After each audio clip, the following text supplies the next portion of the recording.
할렐루야. 153 저녁기도에 오신 여러분들을 주님의 이름으로 환영하고 축복합니다. 하나님의 은혜 가운데 오늘 하루 잘 보내셨나요? 하나님께서 여러분들을 오늘 이 저녁식 가운데 위로해 주시고 또 여러분들을 기도하는 그 가운데 확신을 주시고 회복시켜 주시는 놀라운 은혜를 허락하실 줄로 믿습니다. 먼저 하나님의 말씀 보도록 합니다. 요한복음 2장 1절에서 11절 말씀까지 우리 같이 함께 보도록 하겠습니다. 요한복음 2장 1절에서 11절 말씀입니다. 함께 보도록 하겠습니다. 사흘째 되던 날 갈릴리 가나에 혼례가 있어 예수의 어머니도 거기 계시고 예수와 그 제자들도 혼례의 청함을 받았더니 포도주가 떨어진지라 예수의 어머니가 예수에게 이르되 저들에게 포도주가 없다 하니 예수께서 이르시되 여자여 나와 무슨 상관이 있나이까 내 때가 아직 이르지 아니하였나이다. 그의 어머니가 하인들에게 이르되 너희에게 무슨 말씀을 하시든지 그대로 하라 하니라. 거기에 유대인의 정결 의식을 따라 두세 통 드는 돌 항아리 6이 놓여 있는지라. 예수께서 그들에게 이르시되 항아리에 물을 채우라 하신즉 아기까지 채우니 이제는 떠서 연회장에게 갖다 주라 하시매 갖다 주었더니 연회장은 물로 된 포도주를 맛보고도 어디서 났는지 알지 못하되 물도온 하인들은 알더라. 연회장이 신랑을 불러 말하되 사람마다 먼저 좋은 포도주를 내고 취한 후에 낮은 것을 내거늘 그대는 지금까지 좋은 포도주를 두었도다 하니라. 예수께서 이 첫 표적을 갈릴리 가나에서 행하여 그의 영광을 나타내심에 제자들이 그를 믿으니라. 아멘. 운동 경기 시합에서요, 이 선수와 감독, 코치, 경기를 지켜보는 팬들이 맥이 빠지고 가장 화가 나는 때가 언제인지 아세요? 그때는 바로 역전패를 당할 때입니다. 경기 내내 이기고 있다가 마지막에 역전패를 하면 선수들은 기가 죽고 맥이 빠지고 또 팬들은 화가 납니다. 그래서 야구는 9회가 중요하다고 하고 축구는 마지막 5분이 중요하다고 얘기를 하지 않습니까? 반대로 선수와 감독, 팬들을 가장 기쁘게 만드는 것은 역전승입니다. 경기 시작부터 계속 끌려가다가 막판에 역전승을 하면 선수들의 사기는 하늘을 찌르고 경기를 지켜보는 팬들도 기쁨을 감출 수 없지요. 우리의 인생에도 역시 마찬가지입니다. 사람의 유형을 보면요. 처음에는 창대하고 화려한데 갈수록 내리막길을 걷는 인생들이 있습니다. 반면에 처음 시작은 좋지 못했는데 갈수록 꽃 피우고 행복한 사람들이 있어요. 우리는 당연히 후자를 원할 것입니다. 어떻게 살아야 시간이 갈수록 행복한 인생을 살아갈 수 있을까요? 오늘 하나님의 말씀이 우리들에게 그 비밀을 알려주고 있습니다. 오늘 본문 배경은 혼인잔치입니다. 예수님과 예수님의 제자들, 예수님의 어머니 마리아가 갈릴리 가나 혼인잔치에 지금 초대를 받고 있는 것 같아요. 1절과 2절 말씀 보십시오. 사흘째 되던 날 갈릴리 가나에 혼례가 있어 예수의 어머니도 거기 계시고 예수와 그 제자들도 혼례의 청함을 받았더니 본문에 보면 사흘째 되던 날이라고 기록되어져 있습니다. 보통 유대인의 혼인잔치는 일주일 내내 지속되지 않습니까? 유대지방 어디에서 출발하는지 일주일 정도면 혼인잔치집에 도착할 수 있습니다. 그래서 혼인잔치가 일주일 내내 열리는 것이죠. 혼인잔치 4일째는 잔치의 흥이 아주 최고조에 이를 때입니다. 그런데 그 집에 심각한 문제가 생겼어요. 3절 보십시오. 포도주가 떨어진지라 예수의 어머니가 예수에게 이르되 저들에게 포도주가 없다 하니 포도주가 떨어진 겁니다. 유대인들의 혼인잔치에서 포도주는 필수적이에요. 포도주가 없으면 혼인잔치를 더 이상 진행할 수 없습니다.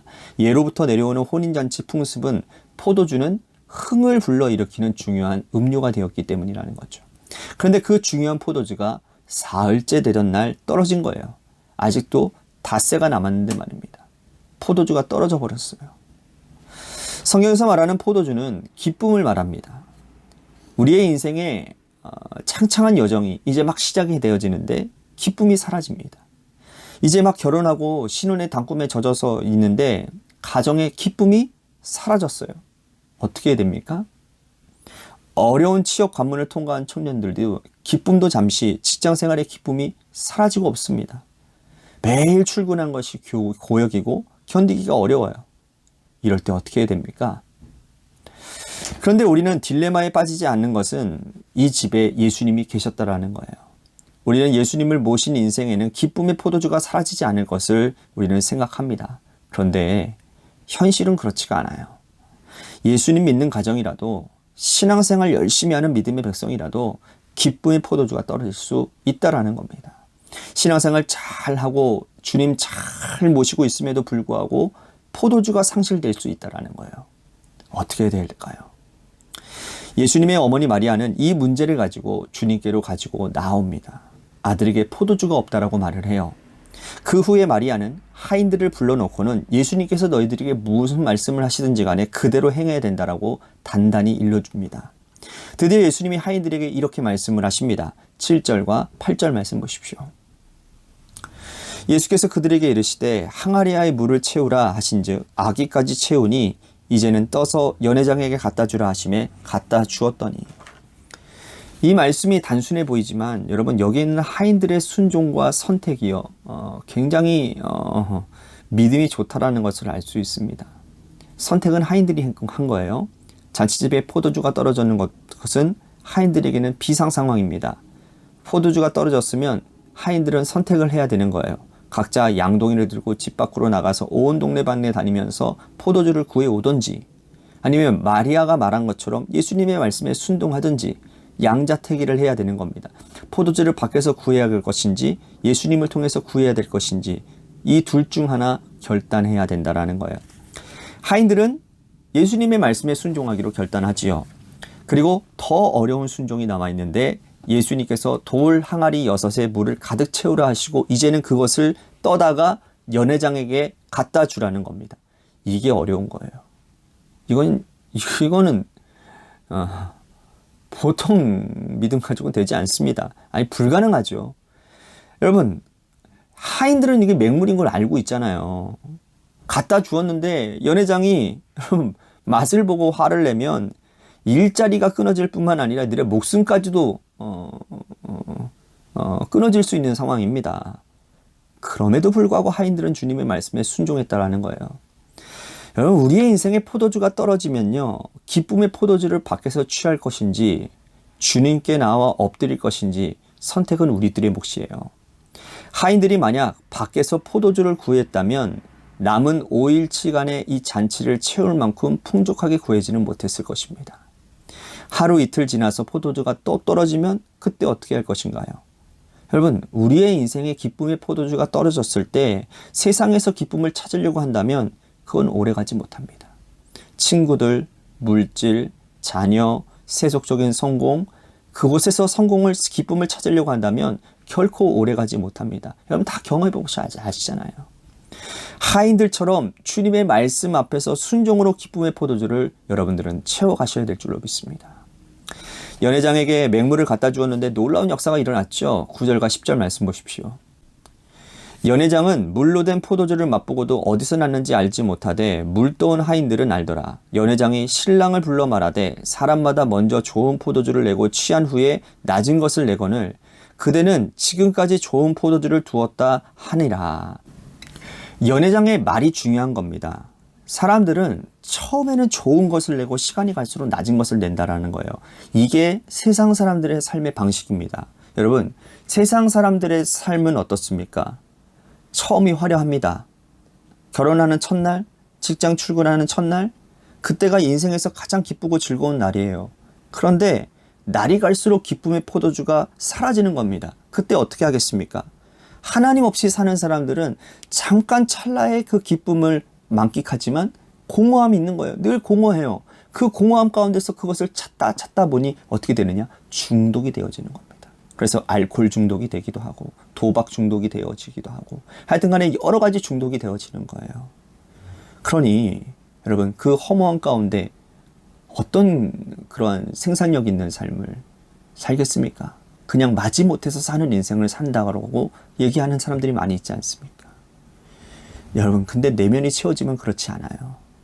하나님의 말씀으로 우리의 내면을 채우고 예수님으로 우리의 내면을 채우면 예수님께서 주시는 그 기쁨과 예수님이 우리들에게 행하시는 그 놀라운 일들을 우리들이 하나하나씩 경험하다 보면 다른 것들에 눈을 들 수가 없는 거예요.